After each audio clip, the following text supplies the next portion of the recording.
तो बहुत ही बेहतरीन क्वेश्चन आपके स्क्रीन पर कह रहा है किसी सेल के आंतरिक प्रतिरोध का क्या अर्थ है, यह किन कारकों पर निर्भर करता है। किसी सेल के वैद्युत वाहक बल तथा इसके सिरों के बीच विभवांतर यानी कि टर्मिनल विभवांतर के बीच संबंध स्थापित करने वाले व्यंजक को व्युत्पन्न कीजिए। तो कह रहा है सेल का आंतरिक प्रतिरोध होता क्या है। तो सेल के वैद्युत अपघट्य द्वारा धारा प्रवाह के मार्ग में लगाया गया अवरोध सेल का आंतरिक प्रतिरोध कराता है। मतलब क्या होगा, जो वैद्युत अपघट्य है वह क्या कर रहा है, सेल के धारा प्रवाह के मार्ग में क्या कहता है, जो रुकावट डालता है उसे क्या कहते हैं, आंतरिक प्रतिरोध कहते हैं। इसे स्मॉल आर से प्रस्तुत करते हैं। फिर सेल के आंतरिक प्रतिरोध को प्रभावित करने वाले कारक कौन कौन से हैं। सेल का आंतरिक प्रतिरोध निम्न कारकों पर क्या करता है, निर्भर करता है। जैसे इलेक्ट्रोड के बीच की दूरी, यदि क्या है दो इलेक्ट्रोड हैं उनके बीच की दूरी पर क्या करेगा, निर्भर करता है। और क्या बीच की दूरी की क्या होता है, स्मॉल आर क्या है, उनके बीच की दूरी डिस्टेंस डी को क्या करता है, डी होता है तो उसके अनुपाती होता है। अर्थात दूरी बढ़ने पर आंतरिक प्रतिरोध क्या होता है, बढ़ जाता है। दो इलेक्ट्रोड के बीच की क्या हुई, दूरी बढ़ रही है, दूरी क्या बढ़ रही है, बढ़ रही है क्या होगा, प्रतिरोध भी क्या हो जाएगा, बढ़ता चला जाएगा। फिर वैद्युत अपघट्य की सांद्रता, मतलब उसकी सांद्रता भी क्या आती है, सांद्रता के अनुपाती। सांद्रता बढ़ेगी क्या होगा, प्रतिरोध बढ़ जाएगा। सांद्रता बढ़ने पर क्या आंतरिक प्रतिरोध बढ़ जाता है। फिर वैद्युत अपघट्य के घोल में इलेक्ट्रोडों के डूबे भाग के क्षेत्रफल पर यह वैद्युत अपघट्य के डूबे क्षेत्रफल के व्युत्क्रमानुपाती होता है। क्या होगा, यदि क्षेत्रफल बढ़ेगा तो डूबने का क्षेत्रफल क्या होगा, बढ़ेगा, तो प्रतिरोध क्या हो जाएगा, घट जाएगा। आंतरिक प्रतिरोध क्या होता है, घट जाता है। क्षेत्रफल बढ़ने पर क्या होता है, आंतरिक प्रतिरोध क्या होता है, कम हो जाता है। नेक्स्ट, अब सेल के वैद्युत वाहक बल टर्मिनल विभवांतर तथा आंतरिक प्रतिरोध में संबंध। सेल का वैद्युत वाहक बल टर्मिनल विभवांतर तथा आंतरिक प्रतिरोध में आइए अब संबंध जानते हैं। तो का माना ई वैद्युत वाहक बल तथा आंतरिक प्रतिरोध आर है वाली एक सेल को क्या करते हैं, एक कुंजी के द्वारा। तो एक हमारा क्या है, एक हमारा सेल है जिसका आंतरिक प्रतिरोध क्या है, उसका आंतरिक प्रतिरोध क्या है, आर है।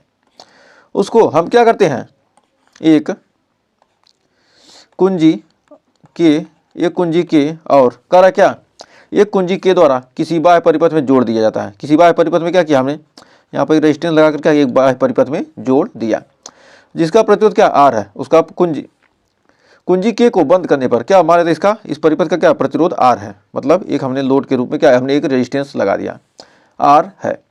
कुंजी के को बंद करने पर परिपथ में एक नियत धारा आई प्रवाहित होती है। जब के को क्या करते हैं, हम बंद कर देते हैं। जब बंद कर देंगे तो क्या एक धारा आई प्रवाहित होने लगती है। तो धारा आई प्रवाहित होने लगती है तो उसको मापने के लिए क्या करते हैं, हम यहाँ पर एक क्या कहते हैं, अमीटर लगाते हैं।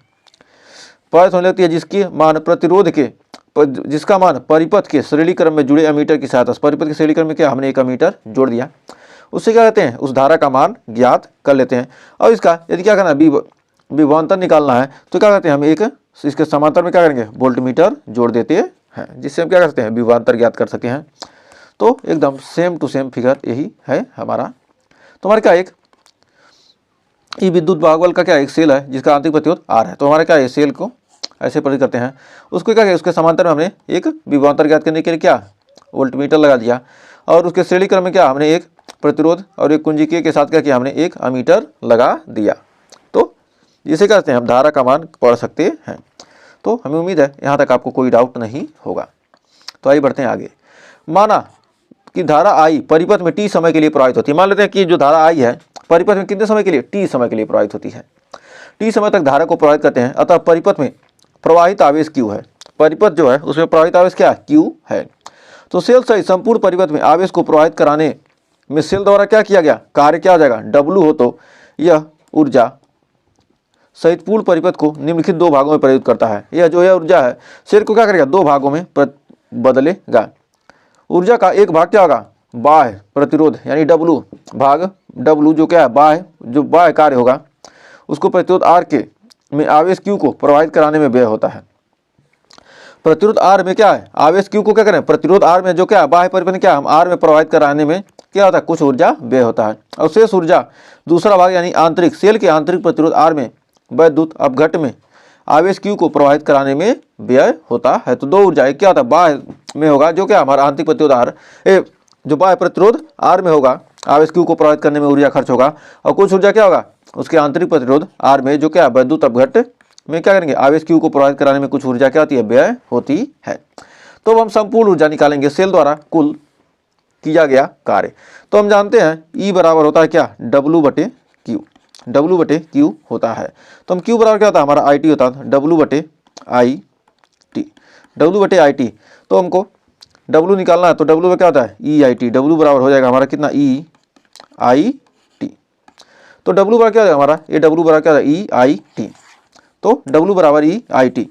तो W बराबर हम लिखेंगे क्या यहाँ पर रखेंगे EIT। और हमारा आंतरिक प्रतिरोध है यानी आंतरिक में क्या है हमारा विद्युत वाहक बल क्या है V है, V बराबर क्या है हमारा V डैश मान लेते हैं। क्या आंतरिक के लिए क्या हमने वोल्टेज वाले क्या V डैश और I और T, और बाह्य के लिए VIT। बाह्य में क्या है बाह्य का वोल्टेज क्या है V है और आंतरिक का क्या है V डैश है, V विभवांतर है।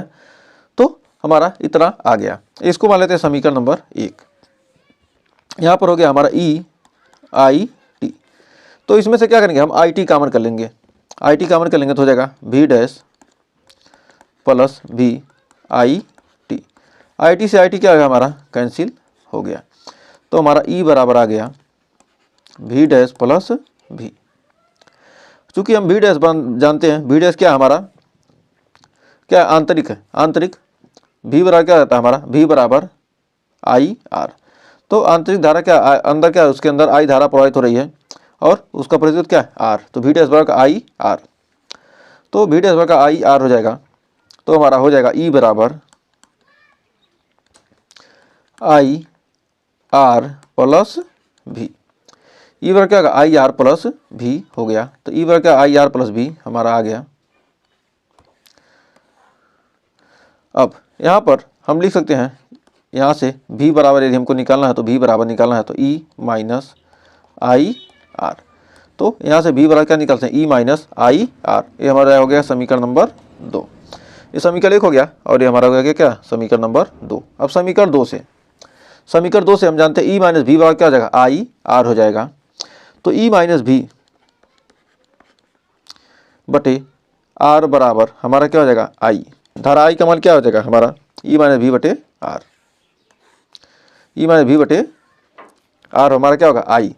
तो हमारा R बराबर निकल, तो अब समीकरण 2 से E माइनस V बराबर क्या हो जाएगा R होता है। तो R बराबर यहाँ से निकाल सकते हैं, R बराबर निकाल देंगे क्या E माइनस V बटे कितना I, E माइनस V बटे I। तो हम जानते हैं R बराबर क्या होगा E बटे I माइनस V बटे क्या होता है I। R बराबर क्या E बटे I माइनस V बटे I। तो हमारा R बराबर हो जाएगा 1/, तो यहाँ क्या हो जाएगा यहाँ पर E है तो E, I बराबर हमारा क्या होता है V बटे R, I बराबर होता है V बटे R माइनस V बटे I को लिख सकते हैं कितना V बटे I को लिख सकते हैं R। तो हमारा ये ऊपर चला जाएगा R, तो हो जाएगा RE बटे V माइनस R। तो हमारा R बराबर इतना आ गया। अब यहाँ से हम लिख सकते हैं, इसको लिख सकते हैं कितना R बराबर E बटे V माइनस R माइनस 1। क्या है यहाँ से R कॉमन कर लेंगे तो -1 E बटे V -1 इंटू R, E बटे V -1 इंटू R हमारा क्या होगा प्रतिरोध R का मान भी क्या हो जाएगा यहाँ से निकल जाएगा। तो आंतरिक प्रतिरोध R का मान क्या किया हमने आसानी से निकाल लिया। तो हमें उम्मीद है यहाँ तक आपको कोई डाउट नहीं होगा और अच्छे से आपने I का मान निकाल लिया, R का मान निकाल लिया और E का मान निकाल लिया और V का मान निकाल लिया। तो हमें उम्मीद है यहाँ तक आपको कोई डाउट नहीं होगा और ये क्वेश्चन अच्छे से क्लियर हो गया होगा। तो बढ़ते हैं आगे। तो देखिए हमारा अगला क्वेश्चन कह रहा है कि हाइड्रोजन परमाणु में इलेक्ट्रॉन नाभिक के चारों ओर प्रति सेकंड इतना चक्कर लगाता है, तो वृत्तीय पथ के किसी बिंदु पर धारा का मान क्या होगा। तो वृत्तीय पथ के किसी बिंदु पर धारा का मान कितना होगा।